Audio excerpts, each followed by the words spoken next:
Hello, I am Andrea Goeglein, and we have made it. We have made it to week 3 of quarter 3 of 2024 and the Unicorn Challenge. So, of course, today I'll go over broadly 7 more of the tips. And, we'll go from 15 to 21, I think, 21, 22, something like that. But before we do that, I want you to pay attention in the free download that you get with all the sheets that you could write your answers on, that you pay particular attention to the quotes. Because what I will tell you is these quotes came into my life, and they're the ones that I stop and pause and say, I wonder if that's true about me. Oh, I wonder how I can use that. And what I'm saying is, quotes can be a pause moment for you to remember what it is you may be forgetting. An example: the better you feel, the more you allow. That one is on the page with tips 14 to 17. The better you feel, the more you allow. What does that mean? What that means is, and just think about it for yourself, on the days when you're feeling your absolute best and you can't even explain it, you wake up in the morning and for some reason you feel better that morning than you do all the other mornings. And everything just seems to go the way you need it to go. That's the feeling that I'm talking about.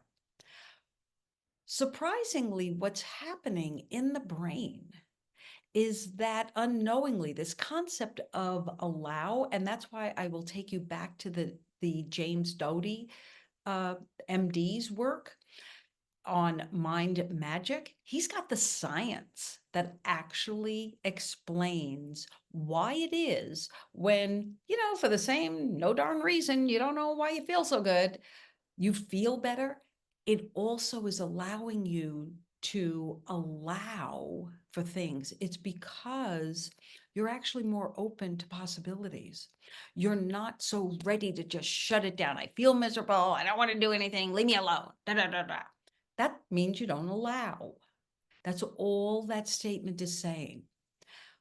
I will add that your mindset and the diligence to doing these tips is about you upping the odds of allowing more, because I will be the first to tell you, I do not hop out of bed every day just so happy to be alive.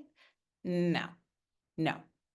I take a thermostat, a temperature of, hey, how am I feeling today?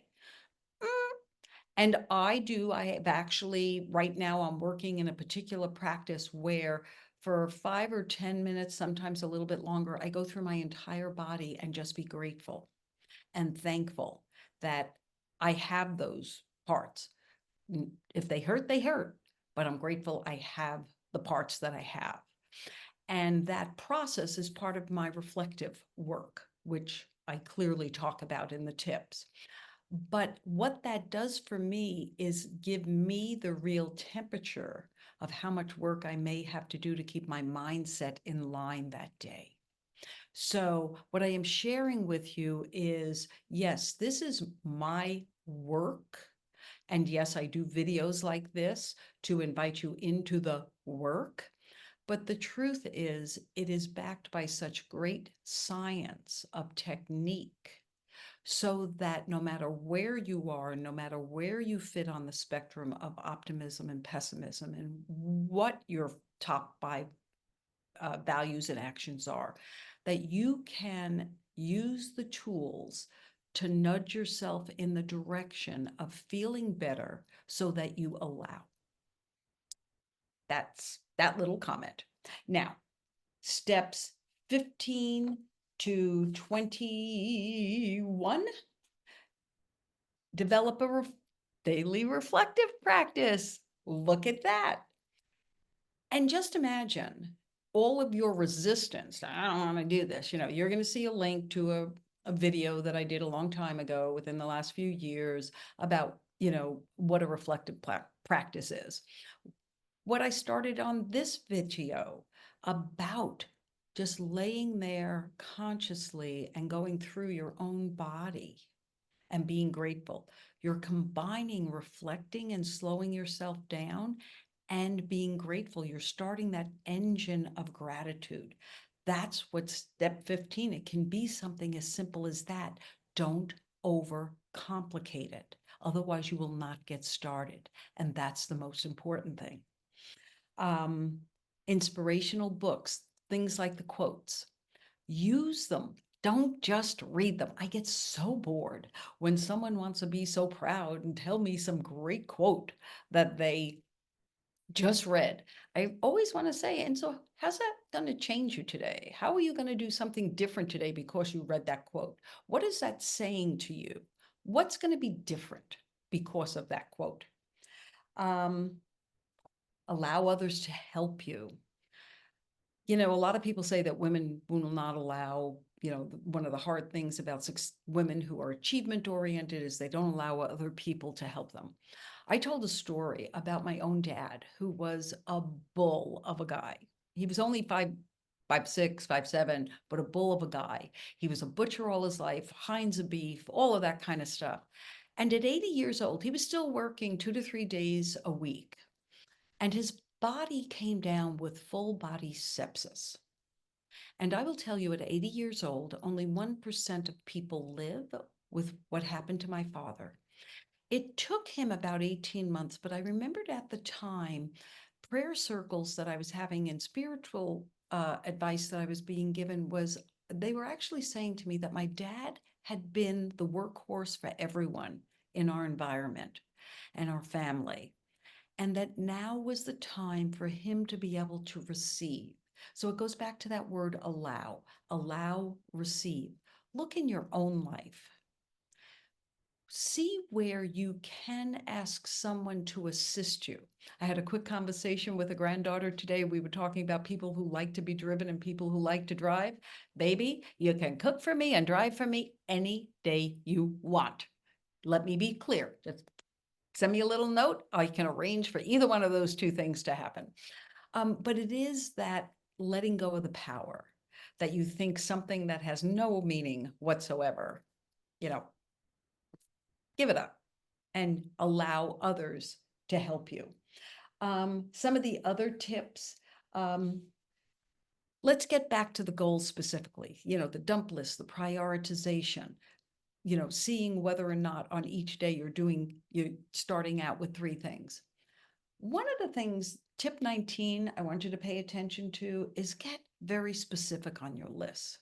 What do I actually have to do to achieve this top goal? You know, what are the first few steps I actually have to take to have something come to fruition? The last 2 tips in this section are really about then chilling out, because you will notice every time I want you to push hard, do the steps, be specific, get it done. I then have you back up. There is a reason for that. That allows you to use that downtime to see whether or not the why of that goal is really there, and actually helps you think of who could help me. When we take ourselves out of the maze of our highly scheduled, got to be here at this time, got to pick up the kids, got to get to dinner at my parents, all the gottas and the shouldas. When you let yourself ease that up with staycations or chilling out or taking walks after dinner, you will see that you'll be giving yourself answers that you may not get otherwise. So I want to stop now. I don't know how long I've been chatting. It's not really relevant. You've got the ebook, you've got the videos, you've got these little updates. Let me know how you're doing. Let me know what would help you more, because like all of this type of work, the more I am driven to help you, the more it helps me. And think about that for everyone in your world. So do the best you can. Know that if you do the work, it does work. I am Andrea Goeglein. I do know how to say my name. You know, the subtitles are not going to know what to do with that. I am Andrea Goeglein. It's slowing down that is really hard for me. And please do subscribe. Please come back and do the work. Thank you.